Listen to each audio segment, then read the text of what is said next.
Alaska. In winter, 1.5 million square kilometers of frozen wilderness. Alaska is a very dangerous place. You get off the beaten path up here, and it could be your life. It's the perfect place to hide if you're running from the law. They think Alaska's so big and so remote that they can come up here and nobody can find them. Hundreds of fugitives a year hide out in Alaska, thinking they can escape justice. They're sex offenders, they're rapists, murderers, they're drug dealers. U.S. Marshals, get out of the car now! But only a dozen federal agents are here to track them down. Put your hands out the window! But they are the toughest of the tough. Bad choice to run from the Marshals, buddy. Out here in the Alaskan frontier, we will chase these people to the end of the earth. Come to the door now and open it! We'll go out by boat in the summer, snow machine in the winter. We have our own plane. No matter how you get there, we can get there too. U.S. Marshals, get down on the ground! They are the Alaska Marshals. U.S. Marshals, get out of the car now! A different breed of criminal requires a different breed of law enforcement officer.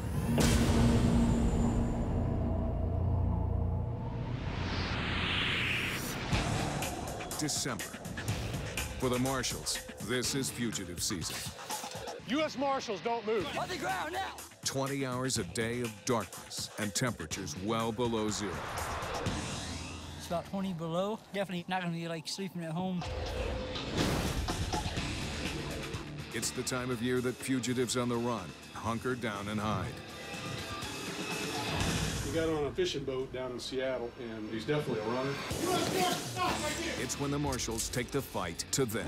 As rivers and lakes freeze, they gain access to the furthest reaches of the state. Hey, that's him, Randy. Let's go. You know what they say about the Marshals? We always get our man. Today, the Marshals are heading to the remote village of Bethel, 550 kilometers west of Anchorage.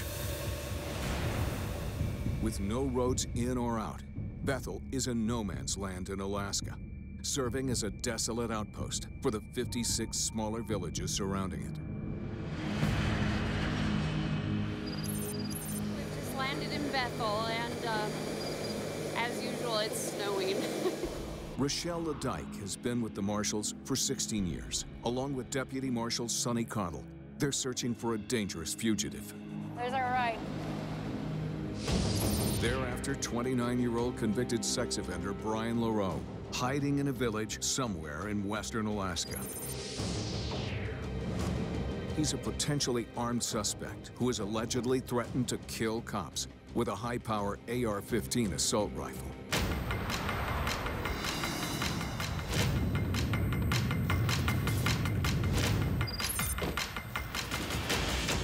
Right now we're walking into the Alaska State Troopers post. We got one snow machine out here outside. We'll have to get ready for the trip. Due to the small size of the force, the Marshals rely on the troopers and local police for support. This is a vast area of dangers. As you can get off on the wrong branch and go the wrong direction, we could end up way out here in more dangerous territory. I'm ready to rock and roll on a snow machine. Alaska in winter is one of the most extreme environments in the Marshal Service. Massive fugitive counts, less than 4 hours of daylight, and temperatures that can plummet to negative 55 degrees Celsius. Let's do it! Out here in the Alaskan frontier, it's not the typical road systems. You have to use snow machines and go out on rivers that are frozen over. We've got weather conditions that can come out of nowhere, dropping way below zero. We've got large animals where we're not at the top of the food chain. You've got bears, you've got moose, all sorts of things out there that are threats to us aside from the fugitives. Fugitives run to Alaska, think they can hide out up here in the wilderness. But you can only go so far until the extreme weather conditions will get you. As most of the U.S. Marshals will tell you, we will chase these people to the end of the earth. While the long pursuit for Brian LaRoe continues, the Fugitive Task Force in Anchorage begins their next case. All right, here we are for Bobby Dwayne Thompson. Dope was his last federal conviction. Bobby Thompson is a 38-year-old convicted drug dealer who's been known to carry a gun. He's wanted on charges related to a drug conviction, and the marshals want him off the streets. We got new source information. He's still driving the white Yukon. The vehicle was spotted this morning. According to a tip, Thompson's traveling in a white four-wheel drive vehicle that was spotted at a local hotel. We're going to set up in the parking lot surrounding it. We're going to wait until all the people are in the vehicle, and then we'll do a pinch in the parking lot. Any questions? All right, let's mount up and go. This is the fun part. The investigation kind of drags on. You get bored, you get frustrated, you get disappointed. But when it actually comes to the hit and the arrest, that's what we all live for. This guy's armed and dangerous. Bobby's got a proven history of it.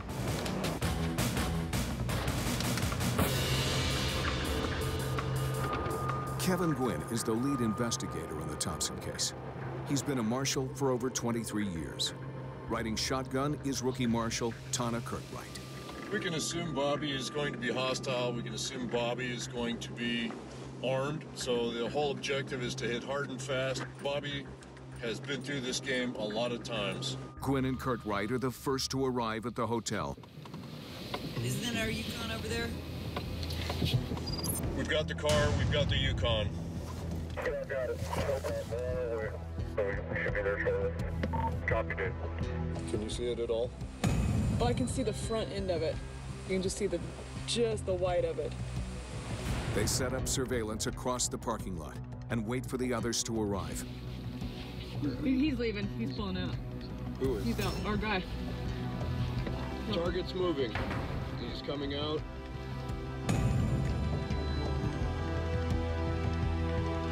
Okay, he's just coming out, signaling for a left turn. He is going to be going eastbound on Spenard. I could not see who's occupying. Whoever's driving, standing on the gas.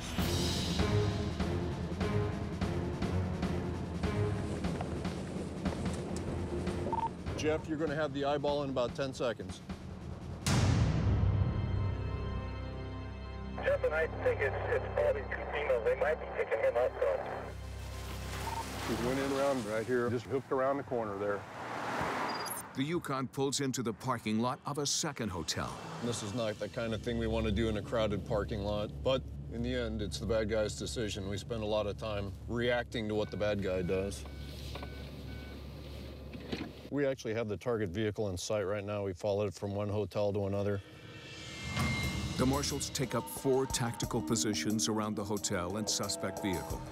When Thompson comes out, they'll swarm his car, cutting off his chances to run, or, if he has a gun, to start shooting.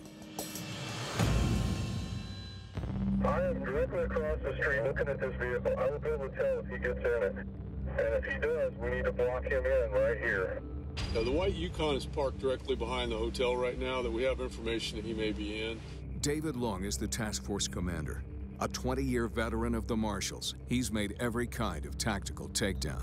That vehicle is tied to Bobby. We're watching to see if he'll come out the back door of this hotel. Everybody's getting ready. Everybody's taking a deep breath. Any takedown that you do like this, you got to do it hard and fast. Speed, shock, and surprise. That way nobody gets hurt. But in reality, it takes one monkey wrench. A car stopping in front of you, maybe you slip on the ice. That gives them enough time to go for a weapon or to make their escape.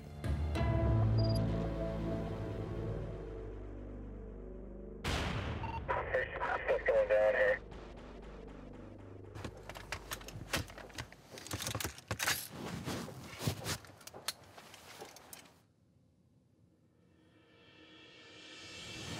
We're going to start moving as soon as we see him, bro. You're going to pull in right behind him, start the takedown right There, and then everybody else fill in behind. Approaching any vehicle poses the greatest threat to law enforcement. April 22nd, 2011, Tomah, Wisconsin. Officers are after 28-year-old shooting suspect Seth McCloskey. After a high-speed pursuit, McCloskey pulls over. What happens next is law enforcement's worst nightmare.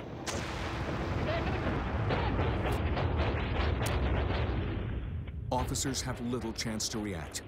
In the barrage, Officer Josh Kenworthy is wounded.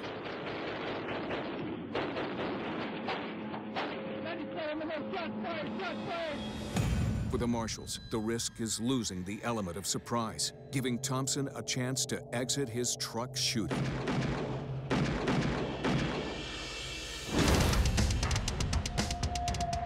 White female is going to get in the target vehicle. The other white female is going to be getting in the hoodie on.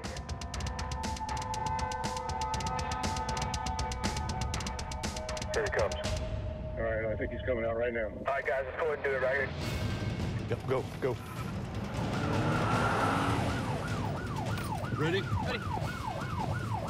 Jump. Get down! Hands up! U.S. Marshals, get out of the car now! Hands up! Get out! Open the door! Get your hands up! Up! Hands up now! Have the driver step out. Hands up! Step up! Hands up! Oh, keep your hands up! Hands up! Keep your hands where I can see them! There's 3 white females. We got one passenger in the back seat as well. Get your hands up! Keep your hands where I can see them. Hands up now! Turn around, face the front of the car. Okay, front seat looks clear. We got a gun? Let's impound this and get a search warrant. Apparently they found a weapon of some kind in the vehicle. So we got 4 occupants in there. Get an ID everybody. They'll start interviewing people and find out who they are. We're running this guy for warrants right here. This is not the guy we thought we were looking for here. Kevin, damn it, this is not him. I know him. Can't remember his name. Although he was traveling in the suspect vehicle and fit Thompson's description, it's the wrong guy, but one that Deputy Gwynn recognizes. Do I know you, big guy? Do I know you? I think you do. What's your name? I'm with the U.S. Marshals. I'm Deputy Gwynn. You and I have had some conversation sometime in the past. No? All right. Well, unfortunately, this wasn't Bobby. We're pretty disappointed about it. We knew that he was using this vehicle. We had information that he was in the hotel. We see a guy that come out to get into the vehicle that matches his basic description. We believed it was him. We pinched the car here in the parking lot. Turned out not to be Bobby, but he was a former felon that we all know. But intel says that he may still be in the hotel, and we're trying to generate more to find specific rooms. Let's go talk to the manager. You want to cover him? Go talk to the manager. You guys got a picture? Okay. Kevin just got some last-minute information here that there was 2 rooms associated with the suspect, with Bobby Thompson. So we're gonna get entry and search those rooms.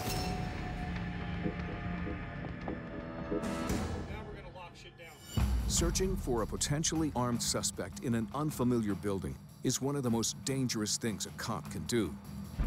Worse yet, there's a lot of guns in Alaska, and it's the state with the most per capita gun deaths per year. When you go up to a door in a hotel, you never know who's going to answer. You never know who's going to come out the doors in front of you, behind you, up the hall, down the hall. Bobby Thompson.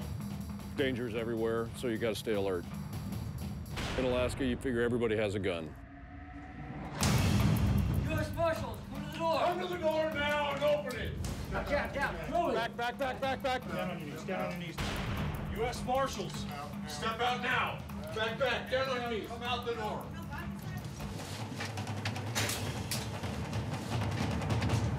Police, U.S. Marshals. Get down here, let's see your hands. Bobby. U.S. Marshals, come to the door. Police. He's on foot. He's on foot somewhere 5 minutes ago. Before the marshals could lock down the hotel, Bobby Thompson slipped away. We'll tell Dave, see if we can break off and just cruise the area. So we searched those 2 rooms. We searched all the common areas. Turned out that we missed Bobby by about 5 minutes. In Alaska, there's a lot of places to hide, especially if you have a support system. Bobby has a good support net here. He's got a lot of places to hide. Some we know, some we don't, and we burn them down as we know them. This place is done. The quicker we cut his support system, the quicker we'll have him in jail. We've put enough heat here, so now we've closed another door. Each time we close a door, it just makes it harder for him to find another one to get in. For the marshals, the search for Bobby Thompson continues. Meanwhile, in the western frontier of Alaska, Deputy Marshals Ledyke and Cottle are searching for convicted sex offender Brian LaRoe, believed to be armed and on the run somewhere near the village of Bethel. Okay. And then I've got down a brother. Is that another brother of his too then? Mm-hmm. Oh, really? Staying in Gray House by his dad? Okay. I just got information that he's down staying by his dad's place. Sounds good. Sounds good. We're going out. We've got 2 police department officers ahead of us, kind of leading the way. They've said that they will shoot it out with officers and that they have AR-15s that they're not afraid to use. Need to take that seriously for sure. In the Alaskan villages, locals survive by hunting, and most homes have a high-powered rifle like the AR-15. It packs enough punch to drop a bear in its tracks or tear through a bulletproof vest.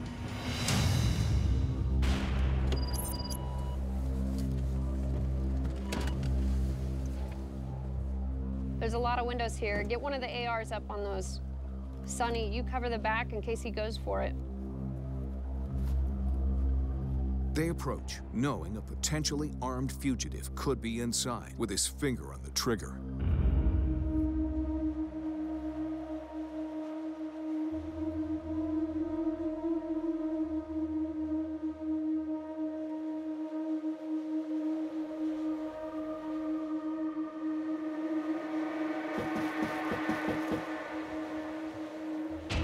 U.S. Marshals, Brian LaRoe, come to the door. Brian?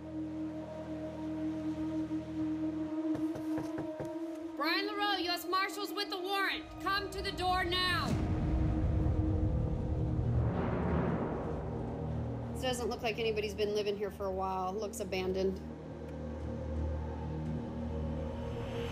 We get quite a few cases involving him. He's known to flee from police, whether it be a boat, snow machine, car, motorcycle. He's threatened to kill cops. So he's not a very nice guy. Exactly why we need to get him in custody. Yeah. So that brown house is his dad's. He's not part of the I'll bring out the AR if you come to my door team. Okay. All right. Maybe you and I just go up and go talk to him.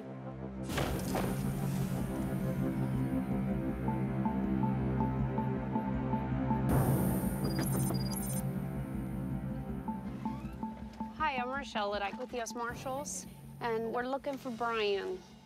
The marshals typically question family members when looking for a fugitive. You've been out of town. How about his dad? Has his dad been around? They're trained to read body language, and even a lie can help betray a fugitive's location. That's not totally true, because I spoke with her the other day, just 2 days ago. Sensing that Brian is close, they decide to check out another location. We can always go check out the house of his friend. He's been seen down there lately. Down there in the greenhouse? Okay, all right. We'll head over to the greenhouse. Having hit several family homes, the marshals decide to investigate the home of Brian's close friend. The risks in approaching and entering any house is something the marshals know all too well. 2 men are dead after a shooting in Elkins, including U.S. Deputy Marshal Derek Hotzenpiller. February 2011, 24-year-old Deputy U.S. Marshal Derek Hotzenpiller approaches a house in Elkins, West Virginia, looking for a wanted fugitive. Once inside, the suspect opens fire on the marshals, hitting Hotzenpiller in the neck. He would die that evening. Hey, Sonny, can you cover the back in case he tries to flee out the back? U.S. Marshals, where's Brian LaRoe? He's inside. He's inside. Brian? Brian LaRoe, U.S. Marshals.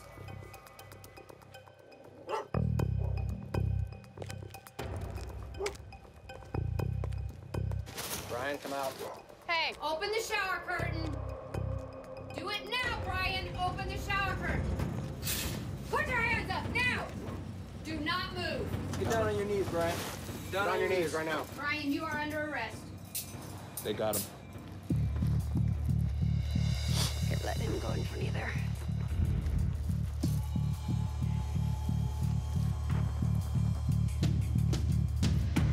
We got our guy. It definitely feels good to have him in custody.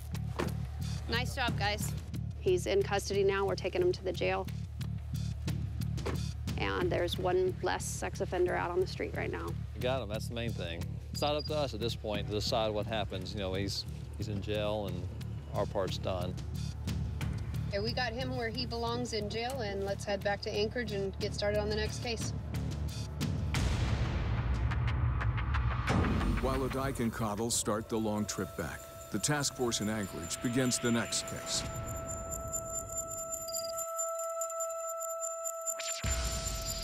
Kyle Dwiggins is a 27-year-old repeat felon, wanted for allegedly stealing over $100 grand from homeowners by promising to do renovations, then skipping town with the money. Is this a photo of the guy right here? Yeah, this is what they put in the paper. And so he's telling my source I don't look nothing like the picture they put in the paper. I'm guessing that's because he weighs at least 100 pounds more. Dwiggins is not just big, he's a trained fighter, having competed and won as a mixed martial artist. But his MMA skills are only half the problem. And supposedly could have a firearm. One of the police reports says he has a gun. He told his mom on the 20th he has a gun and is looking forward to suicide by cop. Where'd you get that info? Oh, is it? Just got put in 1220. Okay. Suicide by cop, where an armed suspect with nothing to lose draws a gun on the marshals, making them shoot him. Suicide by cop, you never know what's going to happen if the individual decides he wants to freak out and do something stupid, go for his gun, go for a knife, whatever. Even if he doesn't have a weapon, he can present it in a manner, especially when it's dark, that we think he has a weapon and force us to open fire if we have to. And it's happened before. March 8th, 2011, St. Louis, Missouri. Deputy Marshal John Perry approaches a house looking for fugitive Carlos Bowles.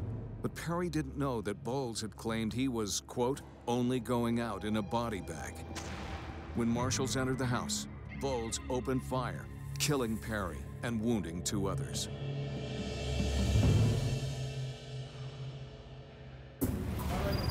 The marshals have received a tip that Dwiggins will be meeting a friend in an Anchorage parking lot. We've got some pretty good information that he's going to meet somebody over by some restaurants in Midtown here, and we'll try to take him down then.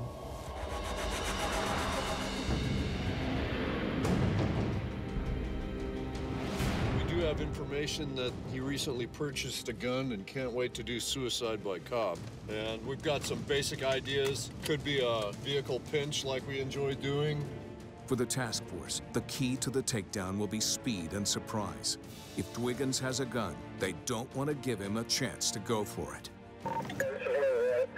He wants to meet in the parking lot of the 2 Asian restaurants. Are you guys in place and ready to move on? Okay, I'm pulling into the parking lot now. There's almost no traffic in here. Very few vehicles. Hey, Kevin, we're on the far east end of the strip mall, which is connected to the restaurant. We do not see anybody. Right now, Dave's going to be the one calling the shots on this one. The marshals set up in 4 positions surrounding the alley. Far enough not to be spotted, but close enough to charge in and capture Dwiggins by surprise. I got somebody walking in the alley back here smoking a cigarette. I think that could be your guy. I don't know. He's walking behind the restaurant there. Agreed, Dave. He looks pretty thin, though. Yeah, he does look thin. I'm pretty sure this guy's not thin, so if you don't think it's him, then... I mean, this guy, I think, is close to 300 pounds.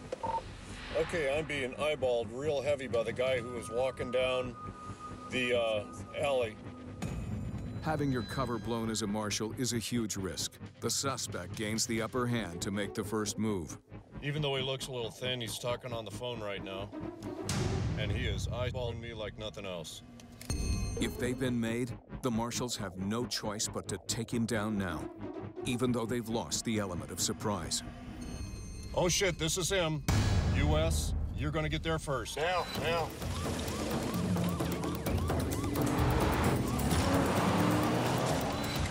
There they go, guys. Just two. U.S. Marshals! Get on the ground! Get on the ground! On the ground! On the ground! Hands up! Your hands where I can see Reach them. out the left side. Do not say anything. Open your door. Open your door. Push it open. Push it open. Show me both your hands. Come out slowly and get on your face. Get on the ground.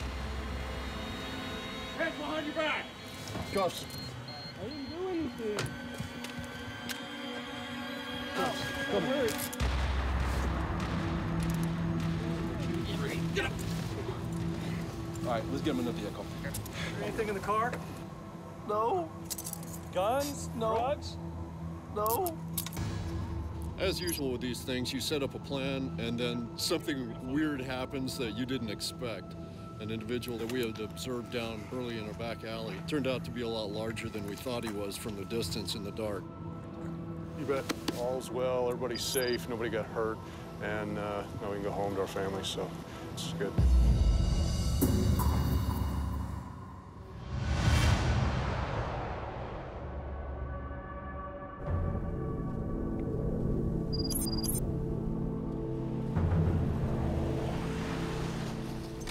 For weeks, the Marshals have been after Bobby Thompson, a fugitive drug dealer with prior convictions for guns and narcotics. Recent surveillance has put him at the apartment of his girlfriend. So we know we're looking for his girlfriend that we know of. Anyway, here's what the place looks like. It's a beige two-story duplex. We're gonna try and cover both north and southbound takeaway. You can tell by your map that the only way out is Haynes Street. And now my pen decides to quit working.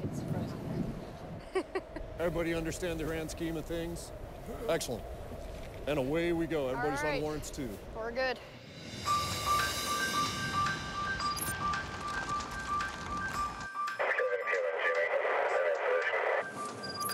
Copy, Jimmy. We're just now pulling into position. Okay. I'm not going to see. Snow's gotten a lot higher here. Yeah. This has been a banner year for snowfall so far. Crappy thing about the snow being this high is doing surveillance. Because it's like trying to look over the top of a wall. The Marshals have the apartment surrounded at 5 strategic positions. They can cover all exits if Thompson tries to make an escape or charge in to make the arrest.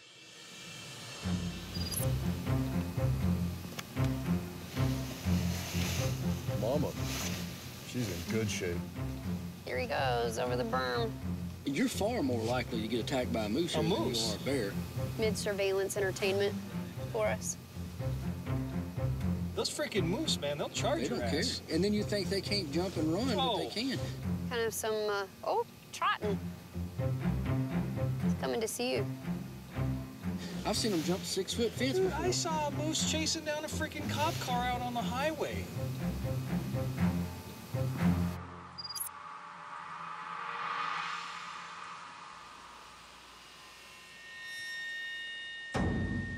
Oh, here comes somebody. Motion at the window. Big. Yeah, That's female. That's, okay. There's 2 shapes. There's another one right there in the window. That looks like Bobby. Yeah. The Marshals spot a man matching Thompson's description. They decide to move in. Has been seen. And Kevin is ready. Okay, I'm in position for the alley. We are ready. All right, 10-4. Dave's taking off now. Go, all teams move in. All right, get ready. All right, go. Go, go, go, go.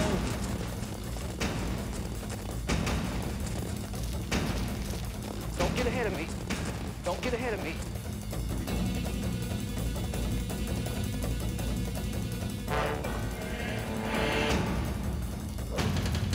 U.S. Marshals, come to the door!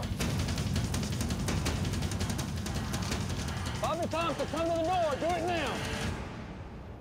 Come to the door! Put your hands up. We're coming in regardless. Come on out. Step out. Step out. Step out. Step out. Step out. Step out. Turn around. Turn around. Turn around. Part of turn around, don't you understand? U.S. Marshals, come downstairs now. For their own safety, the Marshals handcuff the occupants in the house until they can determine Thompson's whereabouts. Bobby! Come downstairs. Do it now. Here we go. U.S. Marshals, Bobby Thompson, come down, do it now. Bobby, if you're in here, let's see your hands. He's not here, guys. Bobby is not here. None of the men inside turn out to be Thompson. Well, all indicators told us that Bobby was here. We went in, we made entry, and searched the house. Bobby's not in there, so we'll regroup and move on. He knows that we're looking at this house now. He doesn't know when we're watching it, when we're not. He probably won't come back to this address. This is Alaska. It's a huge place, plenty of places to hide. He may go deep into hiding, but we're definitely burning down all the places he's got to stay. We may not have caught up with him tonight, but we'll get him. There's no question. The next morning, the task force regroups for the next case. Okay. Dutch Harbor. Wow, that's a pretty good ways out. I'll let you know as soon as I hear something. All right? The marshals are after Bakit Sebit, a fugitive wanted on charges related to a prior fraud. He hopped a fishing boat in Seattle that's now in Alaska waters. Hey, Mick. Hey, we got a good one. Well, this guy, I got a call from South Dakota from a marshal. He got on a fishing boat down in Seattle, and the fishing boat took off, and it's up here around Dutch Harbor. It's probably good we get him on the ship where he really doesn't have anywhere to go. Being a fish processing plant, it's gonna have a lot of knives, a lot of different sharp objects on there, I'm sure, and a lot of places to hide. So hopefully we can swing in there and snatch him up. No problem. We're going out there to arrest somebody. You know, he's wanted on a federal charge. So I have no idea what to expect, so I'm gonna grab all the gear that I think I need.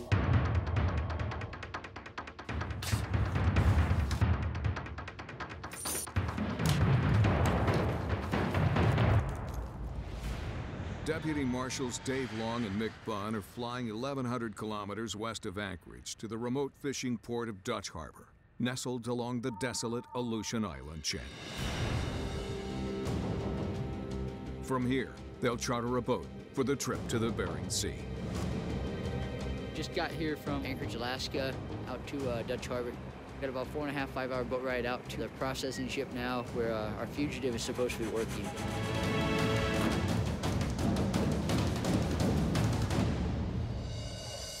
Yeah, it looks like a pristine day today. We couldn't ask for better weather here. I think it's gonna suck when we get back, though. They said 80-mile-an-hour winds. So, Jimmer, how are you, sir? Young as ever. Thanks for lying. We're ready to rock and roll. Let's go. Let's go get our man. Let's go get him. With the assistance of boat captain Jimmer McDonald, the marshals begin their long journey into the Bering Sea on the hunt for a lone fugitive. Not many deputies can come out here and ride a boat out to get their fugitive out in the middle of the wilderness like this. Yeah. I assume he's going to be really surprised because I'm sure he didn't think that the marshals would come all this way to get him.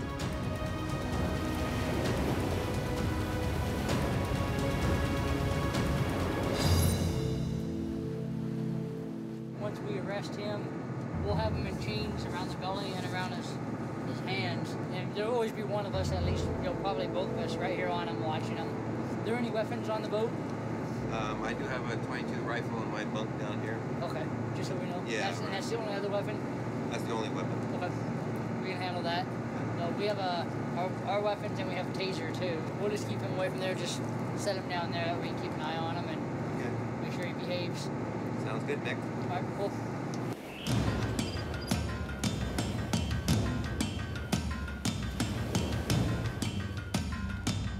Because this guy's on the boat doesn't mean you take it lightly. You still got to do it. You still got to take it just like any other fugitive. Prepping for extreme weather and emergency survival is just part of the job for marshals in Alaska. This is a survival suit in case I fall overboard. 5 minutes in this water without anything on, your body will lock up. So this suit will buy you some time.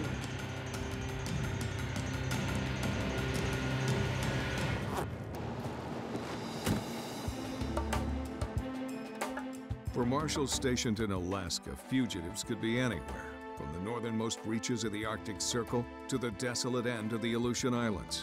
And they need to be ready to cover the state to get their man.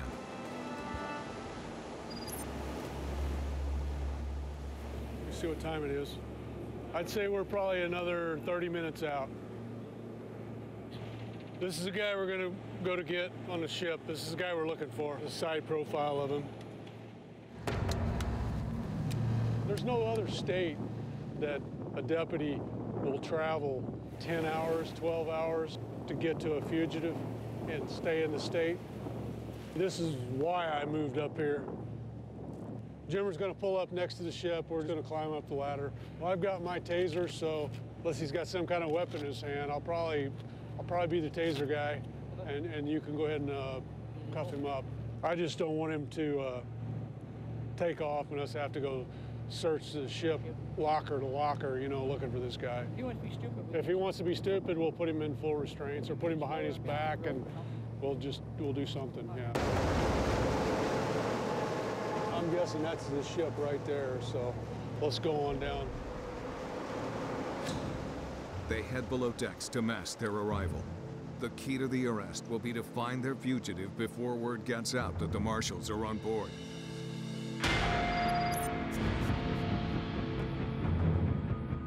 We're kind of hiding out down in a pilot house. You know, no sense in parading out on the deck right now. Take the line and tie it, move it down. So as far as all the deck crew knows, it's just a boat that's coming alongside for some reason. They really don't know why we're coming up there.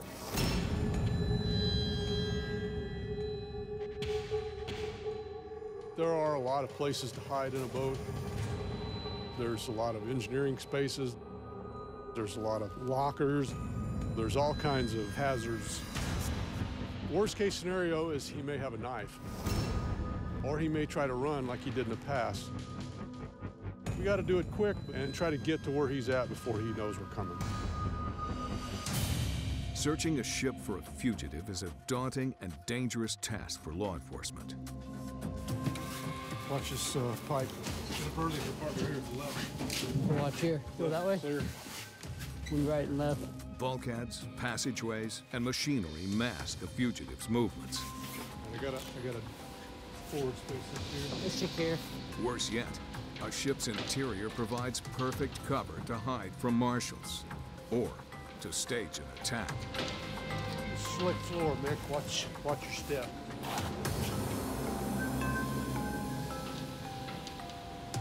All right, clear. Laundry. There. Go upstairs. Clear in here. Clear up here. Dave, this one's clear.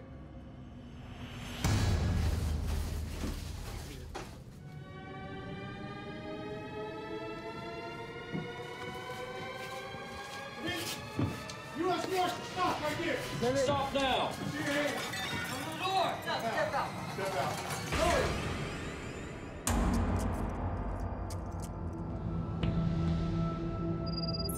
It couldn't have gone any better. We made an impression here, and now they know that we will come here and get them. We're gonna put chains on him. Yeah, I'll throw the chains on him. The complicated thing about this arrest was coming from Anchorage, 800 miles out here to Dutch Harbor, and then chartering a ship or a boat to take us out here to another ship, about a 4.5, 5 hour ride. So we come out here, arrested the subject, and now we got about a 5 hour boat ride back in the pitch dark here. Sometimes it's not so much catching a fugitive, it's the journey getting there. And this has got to be a testament to say, we're gonna find you wherever you're at. We're gonna come and get you wherever you're at. There's nowhere you're gonna hide, even in Alaska. As Marshals Long and Bunn make their long trek back from Dutch Harbor, the team in Anchorage begins their next case. The task force is after Gerard Alexander, a known gang member who's believed to be armed and dangerous. He's wanted on charges related to a robbery conviction. An anonymous tip this morning puts the suspect in an Anchorage apartment. I want to get this right up front is he is known to be carrying a firearm. So So everybody definitely be cautious of that. He does have gang affiliations. He's a validated member. There may be others around when we take him. If he's coming out and we can positively ID this guy, yeah, we're gonna take him. Remember, officer safety, we've probably got 200 years of experience in this room, so take care of your buddy. All right. Oh, you woke him back up again. We're dealing with a situation where the information that we get can change very quickly. So the most important thing for us to do is to get there before it does change. The team gears up and hits the street to stake out the suspect's apartment. You want to do a quick drive-by? Yeah, let's do it real quick and then see what we can see from the back side there. See if we can find us a good place to sit here. This place looks good right up here. Let the waiting game commence. The marshals take 3 tactical positions around the apartment, able to spot anybody that comes or goes from any direction. It takes kind of a special breed to work up here. Sitting out here, 10, 12 hours, 20, 30 below, you can't leave the car running because your exhaust will give away your position. But, hey, that's just part of the game. That yellow cab looks like it's going right for our apartment. Yep. Show Bryson. Show Bryson. Go, Bryson. Looks like he's getting into the cab. We're getting into a yellow cab. It's a yellow cab. Gerard is in the cab. He's moving. He's moving. Follow the cab. Positive RD. 10-4, Bryson. Okay, everybody, let's go ahead and move in. Turning eastbound, southeast correct. Westbound, 32nd. He's picking up speed. I believe that's him in the passenger seat. Still heading westbound on Diamond at Old Seward Highway. He's gonna run when we do this, so we're gonna have to box it in. The key to taking down a dangerous suspect in a moving car is to strike with speed and cuff him before he can make a move. Kevin, you're first. Kevin copies. Everybody be careful, be aware of that firearm. All right, let's get up here. We'll wait till Kevin initiates. Here we go. Yes, Marshals, get down on the ground! Get down! Yes, Marshals, let me see your hand! Let me see your hand! Get down, get down! Hands up! Hands! Put your fucking hands up! Light him up! You want him up? Behind the back! Hands behind the back! I got it. He's good. Put your hand back or you're gonna get light up again. If you move or resist, you're gonna get lit up again. Got it. He's good.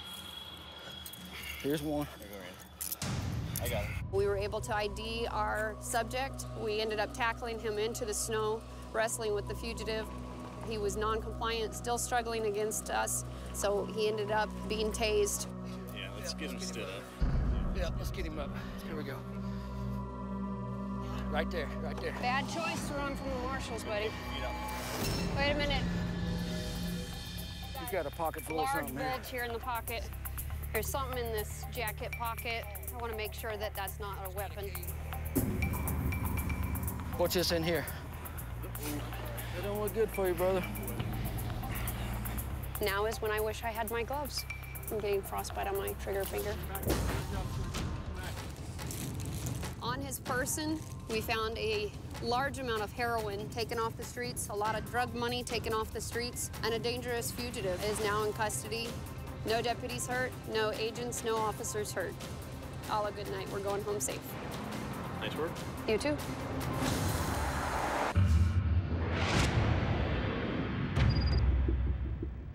I'll tell you what, this has been a pretty exhaustive fugitive investigation for Bobby Thompson. But I've got some information today. I think it's solid. We're gonna head over there right now and set up on this place. And I believe we're gonna get him today. I believe this is the day for us on him. Thompson is a fugitive drug dealer wanted on charges related to a narcotics conviction. He's considered armed and dangerous. The marshals have information that puts Thompson at a local house. Nice meal, Bobby. He's here. Come on out, Bobby. Hey, Kevin, we're looking down in the backside here. Sounds good. As boring as it is, sitting here is probably the best bet. We got all the exits covered. The marshals cover all points of entry or exit to the neighborhood. When Thompson exits the house, they'll strike with overwhelming force, never giving him a chance to flee or go for a weapon. right on the other side. It pulled open, then it closed immediately. Someone was looking out. That's Bobby. That is Bobby, though. You're hiding. Alrighty. That means he is in there. That is awesome. I think you're right. Very nice. Bada bing.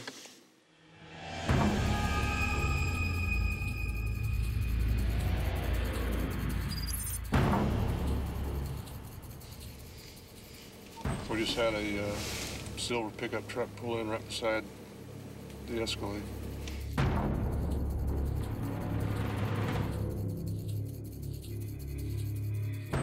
Worst case scenario, if we were to take down Bobby tonight and things went all wrong, there could be a shootout. And in the best case scenario, we hit hard and fast. We take Bobby by surprise, nobody gets hurt. Bad guy gets arrested, we all go home to our families, we win. That looked like Bobby closing that door. Well, we thought we saw Bobby's head in the door. Okay. Bobby's coming out and he's getting in the silver pickup truck. Ready? Now. Yep, go. Ready? Yep. Jump. U.S. Marshals, get out of the car now! Step out! Get out! We see your hands! Get out! Open the door! Bobby, keep your hands up. Step out the vehicle, Bobby. Slowly get out. Very slowly with your hands in the air. All right, Bobby, slowly get out. Slowly step out of the vehicle. Keep your hands where I can see them.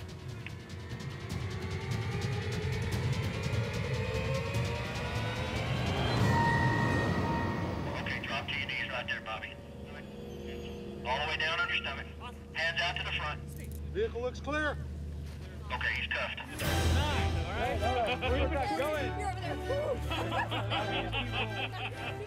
Yeah, baby. Nice job, you guys. Nice job. Good work. Way to stick with it. We got our guy. I'm a happy pig. You can't beat that with a stick. Good job, guys. He gave us a run for our money, that's for sure, but at the end of the day, you know, this is what we do for a living, so you know, the odds are against him, not us. It's just a testament to the tenacity of these guys and to the U.S. Marshals. We're not going to quit. We can finally go home and see our families. That's exactly right. Nice job, you guys. Nice job. So Good now work. I finally get to go back home and see the wife and kids. It doesn't seem, I don't think they hardly know me right now. But the thing about it is, though, with fugitive hunting, it never ends. So, you know, come Monday morning, I'm going to be right back in the office working on the next one.